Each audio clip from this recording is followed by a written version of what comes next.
कि जबर का मौसम कब बदलेगा, जबर का मौसम कब बदलेगा, हम बदलेंगे तब बदलेगा। पाकिस्तान के अंदर एस्टेब्लिशमेंट को इस बात का शक अभी बाकी है कि यहां पे गद्दार भी हैं और बागी भी हैं। आप हमारे लिए हमारे मुल्क की जमीन को तंग कर दें तो आप मुहिब्बे वतन हैं, और हम अपनी जमीन पे आजादी से रहने का हक मांगें तो हम गद्दार हैं, हम बागी हैं। आप खुदा ना खास्ता कभी हार भी जाएं तो आप मुहिब्बे वतन हैं, और हम आपसे पूछें कि हुजूरे वाला ये क्या हुआ था तो हम गद्दार हैं, हम बागी हैं। आप किसी एक तजर्बे में नाकाम हो जाएं तो आप मुहिब्बे वतन हैं, और हम सिर्फ नाकामी की निशानदेही कर दें तो हम गद्दार हैं, हम बागी हैं। हम हंसें तो गद्दार हैं, रोएं तो गद्दार हैं, बोलें तो गद्दार हैं, चुप रहें तो गद्दार हैं, बात करें तो गद्दार हैं, ना करें तो गद्दार हैं, हम सवाल करें तो गद्दार हैं, जवाब मांगें तो गद्दार हैं, जवाब ना देने पर रिएक्ट करें फिर गद्दार हैं। क्योंकि हम पैदा हुए हैं हुजूर गद्दारी के लिए। हमारे गलों में ना तख्तियां डालो और हमें चक्कर लगवाओ पाकिस्तान के गद्दार लिखकर, हमारे माथों पे लिखो गद्दार, इधर यहां लिखो, या गोली मार दो, हमारे लिए वो ज्यादा आसान होगा। तकलीफ होती है। बिस्मिल्लाहिर्रहमानिर्रहीम, अस्सलाम वालेकुम। ये रिपोर्ट मेरे पास है और मैं मुबारकबाद पेश करता हूँ अवेयरनेस फाउंडेशन वालों को, जिन लोगों ने इसमें काम किया उन सबको। मैंने रिपोर्ट को अभी पढ़ा है और मैंने थोड़े दिन पहले भी इसको देखा था। मुझे इसकी एक कॉपी, मुझे ये सहूलत मैसर आई कि पहले मिल गई थी। मैंने इसको पहले भी पढ़ा था और ज़बरदस्त काम हुआ अल्हम्दुलिल्लाह, और ये काम जारी रहना चाहिए। मैं एक चीज़ की उम्मीद करता हूँ और दुआ भी करते हैं भट्ट साहब कि अगले साल ये जो लिस्ट है सहाफ़ियों वाली, ये छोटी होगी और हम यहाँ पे ज़्यादा लोग बैठे होंगे। लोग इसमें कम हो गए और हॉल में ज़्यादा होंगे। मैं इस बात की उम्मीद करता हूँ। मैं क्योंकि तनकीद करता हूँ बहुत खुलकर, और मुझे आदत है बहुत खुलकर बात करने की, तो मैं उन सबको वेलकम करता हूँ जो भी तनकीद करना चाहता है। बहुत अच्छी बात है, डिस्कस कीजिए हमारे कंडक्ट को और हमें भी करने दीजिए फिर। लेकिन किसी को यह हक नहीं पहुंचता कि वो मारे, वो डराए, वो जबर करे। यहां सब लोग ये बात कर रहे थे कि इकट्ठा होना पड़ेगा, यूनिटी होनी चाहिए। तो मुझे वो सिंपली एक दो लाइनें याद आ गई कि जबर का मौसम कब बदलेगा, जबर का मौसम कब बदलेगा, हम बदलेंगे तब बदलेगा, और बदलेगा, जरूर बदलेगा। मैं कुछ चीजें बड़ी क्लियर कर देना चाहता हूं अगले 2-4 मिनट के अंदर, कोई गलतफहमी रहे ना, खुलकर बात कर लेते हैं। हमारे ऊपर पर्चे देने की औकात पॉलिटिशियंस की नहीं है। ये क्या बेचते हैं, पर्चा देंगे हम पे, कमजोर लोग, बुज़दिल। ये इमरान खान पर्चा करवाएगा, नवाज शरीफ करवाएगा, आसिफ जरदारी पर्चा करवाएगा हम पे। ये औकात है पर्चा देने की इनकी? भट्ट साहब नहीं करवा सकते। ये इनकी क्या जरूरत है कि हमारे ऊपर पर्चा करवाएं? पर्चा मेरे पे हो या मीर शकील पे हो, अरशद शरीफ पे हो या साबिर शाकिर पे हो, समी भाई पे हो या भट्ट साहब आपके ऊपर हो या जमीर भाई आपके ऊपर हो, ये नहीं करवा सकते पर्चा। ये जो पर्चा हमारे ऊपर होता है ना, बगावत का, गद्दारी का, इसके कॉपीराइट ही नहीं है पॉलिटिशियंस के पास। हर चीज के कॉपीराइट्स होते हैं ना। ये जो रियासत से बगावत का और गद्दारी का मुकदमा है, इसके कॉपीराइट इन सियासतदानों के पास नहीं है, वो इनके अब्बा जी के पास हैं, पाकिस्तान की एस्टेब्लिशमेंट के पास हैं कॉपीराइट्स। गद्दारी का पर्चा, बगावत का पर्चा, वो हम पे करवाएंगे। दुनिया के किसी मुल्क में ये पर्चे नहीं हो रहे, क्योंकि सब मुल्कों को इस बात का यकीन है कि उस मुल्क में रहने वाले शहरी उस मुल्क के वफादार हैं। सिर्फ पाकिस्तान के अंदर एस्टेब्लिशमेंट को इस बात का शक अभी बाकी है कि यहां पे गद्दार भी हैं और बागी भी हैं। क्यों शक करते हो? क्या मसला है आपका? ये कहना चाहिए, वो नहीं कहना चाहिए, सवाल ही तो पूछते हैं। हम करते क्या है? यानी अजीबो गरीब किस्म के स्टैंडर्ड्स पाकिस्तान में बनाए हुए हैं। मैं कुछ चीजें आपके सामने रख देता हूं। पाकिस्तान की एस्टेब्लिशमेंट से खुली खुली मैं सामने बात कर देता हूं। आप गैरों की जंग में हमें धकेल दें तो आप मुहिब्बे वतन हैं, और हम आपसे ये पूछें कि इतने सारे बंदे क्यों मारे जा रहे हैं, तो हम गद्दार भी हैं और बागी भी हैं। आप बंद कमरों के अंदर फैसले करें इस मुल्क के 22 करोड़ अवाम के, तो आप मुहिब्बे वतन हैं। हम आपसे पूछें कि उन फैसलों के नताइज पे नजर देखिए, बताएं कि ये हालात क्यों हुए, तो हम गद्दार हैं। आप पाकिस्तान में बार बार रजीम चेंज ऑपरेशंस करें, मुंतखब हुकूमतों को गिराएं, तो आप मुहिब्बे वतन हैं। हम आपसे पूछें कि ये क्यों किया, तो हम गद्दार भी हैं और हम बागी भी हैं। आप वजीर आजमों के इंटरव्यूज करें और फैसला करें कि इसको बनाना है और इसको नहीं बनाना, तो आप मुहिब्बे वतन हैं। और हम जब ये कहें कि जनाब अवाम का फैसला होना चाहिए, ये 22 करोड़ लोग हैं, कीड़े मकोड़े नहीं हैं, तो हम गद्दार भी हैं और हम बागी भी हैं। यानी आप बगावतों के और गद्दारियों के मुकदमे दर्ज करवाएं जो पूरी दुनिया में नहीं हो रहे, और जब हम आपको ये कहें कि क्या हम बागी हैं, तो उस पर भी हम बागी हैं, उस पर भी हम गद्दार हैं। यानी अजीबो गरीब किस्म का क्राइटेरिया बनाया हुआ है। आप हमारे लिए, हमारे मुल्क की जमीन को तंग कर दें, तो आप मुहिब्बे वतन हैं, और हम अपनी जमीन पे आज़ादी से रहने का हक मांगें, तो हम गद्दार हैं, हम बागी हैं। आप खुदा ना खास्ता कभी हार भी जाएं, तो आप मुहिब्बे वतन हैं। और हम आपसे पूछें कि हुजूरे वाला ये क्या हुआ था, तो हम गद्दार हैं, हम बागी हैं। आप किसी एक तजर्बे में नाकाम हो जाएं, तो आप मुहिब्बे वतन हैं, और हम सिर्फ नाकामी की निशानदेही कर दें, तो हम गद्दार हैं, हम बागी हैं।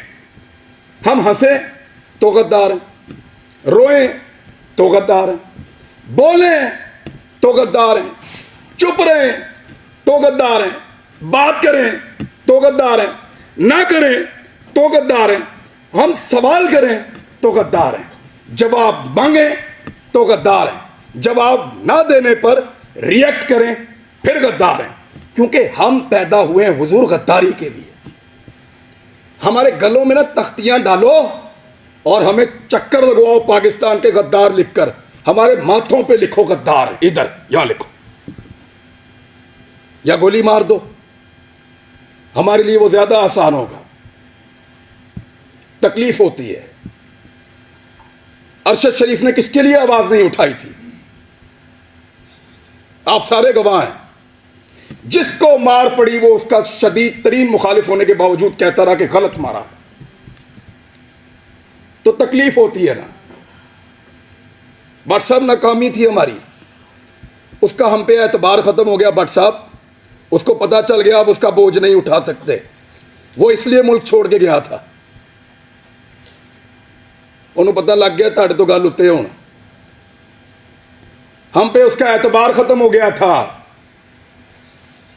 तकलीफ होती है, चुप करके निकल लिया। इन्होंने मजाक उड़ाया उसकी तस्वीर दिखा दिखा कर, हमारे इख्तिलाफात को हमारे खिलाफ इस्तेमाल किया, हमारे लोगों को तस्वीर भेजी कि ये देखो भाग रहा है, फोटो लगाओ सोशल मीडिया पे, गंदा करो इसको, भाग रहा है। और बुज़दिल नहीं था, बुज़दिल होता तो तुम्हारे साथ डील करता, तुम उसकी मिन्नतें कर रहे थे डील के लिए। रोज उसे कहते थे कि आओ बात करें, रोज उसे कहते थे कि आओ सरेंडर करो हमारे सामने। उसके बच्चों को थ्रेट, उसकी फैमिली को थ्रेट। अकेला था, उसको पता था सबको उसने अकेले ने संभालना है, कोई और तो नहीं था उसके साथ। जाओ पूछो उसकी मां से, मैं मिलकर आया हूं उस दिन। सारी बातें करने के बाद, पूरा हौसला देने के बाद, आखिर में वो कहती है कि अरशद तो नहीं है ना, जो कुछ भी हो अरशद तो नहीं आएगा अब। हम पे उसका एतबार खत्म हो गया था, इसी काबिल हैं हम पे भरोसा नहीं था उसका, इसलिए वो यहां से गया। बुज़दिल नहीं था, हम नकारा हो गए थे, हम उसको नहीं बचा पाए। मैं अभी थोड़ी देर पहले मैं मोटरवे पे आ रहा था, मैंने एक वीडियो रिकॉर्ड की। मुझे इत्तला दी गई कि आप इस्लामाबाद आएंगे तो पकड़ेंगे, तो मत जाओ। तो मुझे दो वजूहात समझ आई, या तो कोई ये चाहता है कि मैं आके बात ना करूं, या हो सकता है वाकई पकड़ ले। तो मैंने एक वीडियो छोटी सी रिकॉर्ड करवाई, इसलिए कि अगर मैं पकड़ा गया तो ये लोगों तक पहुंच जाएगी वीडियो, और मुझे जो इत्तला दी है, कैसे दी है, किसने पकड़ा, ये भी पता चल जाएगा। मैंने अपने बच्चों से भी माफी मांगी। मैं 1 साल में उनको कोई किसी एक मौके पर भी जो मैं उनके साथ टाइम गुजारा करता था, मुझे वो मौका ही नहीं मिला। मैंने उसी वीडियो में उनसे माफी मांगी कि बेटा सॉरी, बाबा फिर लेट हो गए, लेकिन वादा आपसे पूरा करेंगे। लेकिन आपको पता मेरे दिमाग में वाली चीज क्या चल रही थी? मेरा भी आप सबसे एतबार खत्म हो गया। आखिर में मेरे दिमाग में यह आ रहा था कि अरशद नहीं है, बोलेगा कौन? वही था, सबको इकट्ठा करके वहां अदालत में पहुंच गया था। क्यों पकड़ा उसको? हौसला देता था, डट कर खड़ा था, हर जगह उसने आवाज उठाई और पूरी कोशिश की उसने कि यह मुश्किल वक्त गुजर जाए। अभी मैं इस यकीन के साथ अंदर जाऊंगा कि अरशद पीछे नहीं खड़ा हुआ। अब सिर्फ ये एक कमी मुझे महसूस हुई है, वो इस कमी के साथ पाकिस्तान छोड़ गया था। वो तकलीफ मैंने आज पहली मर्तबा महसूस की है कि जब वो ये मुल्क छोड़कर जा रहा था तो वो कितना बेबस था, और उसका हमने मजाक उड़ाया कि फलां फ्लाइट से निकल गया, इस तरह निकल गया, इस तरह भाग लिया। उसने मुझे फोन पे बताया, इमरान तुझे पता है मैं कैमरे में जानबूझकर मुस्कुरा रहा था, वो इसलिए कि मुझे पता था ये मेरा मजाक उड़ाएंगे। मजाक उड़ाते हो यार, पहले जमीन तंग करते हो, फिर कोई यहां से चला जाए तो उसका मजाक उड़ाते हो। क्या बंदूक लेकर तुम्हारे गले पड़ जाए? वो भाई बोलने का काम है उसका, साफी है वो अपनी साफत से टक्कर दे रहा था, देता रहेगा, शहीद है, तुम्हारे लिए निशाने इबरत बनेगा वो। मैंने पहले कहा था, आज फिर कह रहा हूं कि तुम्हें सिर्फ मारना आता है, हमें और बहुत कुछ आता है, और वो हम इंशाल्लाह करके दिखाएंगे। सिर्फ हमें मारना नहीं आता।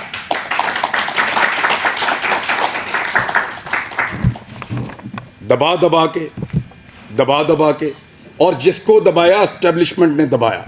हामिद मीर का प्रोग्राम में बड़ा खुश था उस दौर में जब बंद हुआ, क्योंकि हम भी एक अजीबोगरीब दुनिया में रहते थे। माशरत उलूम की किताबें पढ़ के आए हुए थे, लगता था सारे हीरो हैं, एस्टेब्लिशमेंट पाकिस्तान की बहुत वफादार है। सच्ची बात है, किसी की आंखें पहले खुल गई, किसी की बाद में खुल गई, लेकिन अच्छी बात है खुल गई। लेकिन मफादात की पट्टी बांध के कभी आंख बंद नहीं की, अल्हम्दुलिल्लाह। कभी इसलिए आंख बंद नहीं की कि मफादात की उसके ऊपर पट्टी बंधी हुई थी। जब मुतीउल्लाह जान पे हमला हुआ, मैं क्लिप आप सबसे शेयर कर दूंगा, मैंने मजम्मत की। वो बच्चा जिसके घर के अंदर घुस के मारा, जिसके साथ आपका केस चल रहा था, मैंने मजम्मत की। जब अफसार आलम पे गोली चली तब मजम्मत की, सब रिकॉर्ड के ऊपर मौजूद है। हामिद मीर के ऊपर गोली चली, मजम्मत की। लेकिन हामिद मीर ने अपने मुंह से कहा था, मेरे भाई ने, कि मेरा प्रोग्राम सियासतदानों ने बंद नहीं किया। इमरान खान की क्या औकात है, बंद तो उन्होंने किया है। अब बोलता है इमरान खान से बदला लूंगा। अपने मुखालिफ को पहचानिए, फिर इकट्ठे हो जाएं, तो शायद आपकी जान छूट जाए, वरना ऐसे ही इसी तरह हमारा वक्त गुजरता रहेगा। मैं सिर्फ एस्टेब्लिशमेंट को एक बात कहना चाहता हूं कि हुजूर आपका मर्तबा, आपका रुतबा बहुत बड़ा है। ये बहुत छोटे छोटे काम हैं जिनमें आप पड़े हुए हैं। ये छोटे छोटे काम हमें करने दें, एतबार करें हमारे ऊपर कीड़े मकोड़ों पे, हम गद्दारों को ये मुल्क चलाने दो। आप मुहिब्बे वतन है, बहुत बड़े लोग हैं आप, बड़े बड़े काम किया करें आप, आपका रुतबा बहुत बड़ा है, बड़ा मुकद्दस काम है आपका, हम उसकी कदर करते हैं, यूं सलूट करते हैं आपको, खुश होते हैं आपको देखकर। लेकिन ये छोटे छोटे काम हमारे लिए छोड़ दीजिए, हमारे लेवल पे मत गिरिए। आप बीच में से निकल जाए ना, तो इन सब माफिया को हम संभाल लेंगे, मीडिया वाले। बस आपके खिलाफ बोलने को जरूरत की बात नहीं है, दिल नहीं करता, खुदा की कसम दिल नहीं करता, खुदा की कसम दिल नहीं करता। डरते वरते नहीं है, पता है आपको, बुज़दिल नहीं है हम। क्या करोगे, गोली मार दोगे, मार दो। डरते नहीं है तुमसे, तुमसे प्यार करते हैं, तुम्हारी कदर करते हैं। डरो उस दिन से जिस दिन हमारे अंदर से यह जज्बा खत्म हो जाएगा। हम प्यार करना चाहते हैं, कदर करना चाहते हैं, हमें मत धकेलो, दीवार के साथ मत लगाओ और ये ड्रामा बंद करो। पाकिस्तान के फैसले पाकिस्तानी करेंगे, पाकिस्तान के फैसले हम करेंगे। ये हमारा राइट है, लोगों का राइट है, डेमोक्रेसी ये कहती है। ये बंद कमरों के अंदर ड्रामे बंद करो। पाकिस्तान को तजुर्बा, मैं बचपन से पढ़ रहा था, लिखा हुआ था इस्लाम के लिए तजुर्बागाह बनाएंगे पाकिस्तान को। हमारे लीडर्स ने ये बताकर पाकिस्तान बनाया, वो किसी और चीज की तजुर्बागाह बना दिया पकड़ के। इसको पकड़ लो, उसको नंगा कर लो, उसको डंडे मारो, उसके कपड़े उतार दो, उसको घसीट के वहां पे ले जाओ, इसको जगाते रहो, इसको शहरों में फिराओ। अजीब ड्रामेबाजी है। वो ये मुल्क का क्या बना दिया आपने इसको? आपके अपने घरों में बच्चे नहीं है? यानी हमें डिवाइड करके हम पे रूल कर रहा है। पहले गोरा कर रहा था, अब एस्टेब्लिशमेंट कर रही है। इससे अगर निकलना है ना तो एक बार सोचना पड़ेगा। मैंने यहां किसी को तनकीद का निशाना नहीं बनाया, मैंने सिर्फ बताया है कि वो कौन है जो हम सबको डैमेज कर रहा है। इस मौके से हमें फायदा उठाना चाहिए, हम सबको एक मौक़िफ़ बनाना चाहिए। एक मौक़िफ़ कम से कम इस बात के ऊपर कि एक को मार पड़ेगी तो सबको मार पड़ेगी। यहां से भी शुरू कर लो तो बहुत है, बाकी मर्जी है। अगर डिवाइड एंड रूल करना है तो फिर करते रहिए। इस गंदे खेल का हिस्सा बनना है तो बनते रहिए। भट्ट साहब को मैं इसलिए अप्रिशिएट करूंगा कि कोई भी फोरम हो, कोई भी जगह हो, कोई भी बुलाए, जब सहाफ़त का नाम आता है तो आप लोग आ जाते हैं। सर आप लोगों का बहुत शुक्रिया। हालात बहुत मुश्किल है। जिस मुल्क का चीफ जस्टिस कहे कि वो बेबस है, उधर भट्ट साहब क्या करें बेचारे। लेकिन ये वक्त भी गुजर जाएगा, यूनिटी आएगी इंशाल्लाह, इकट्ठे होंगे। और हम नहीं चाहते कि हम अपनी एस्टेब्लिशमेंट का मुकाबला करें। इबाद आ जाओ। अब तक के लिए इतना ही, थैंक यू।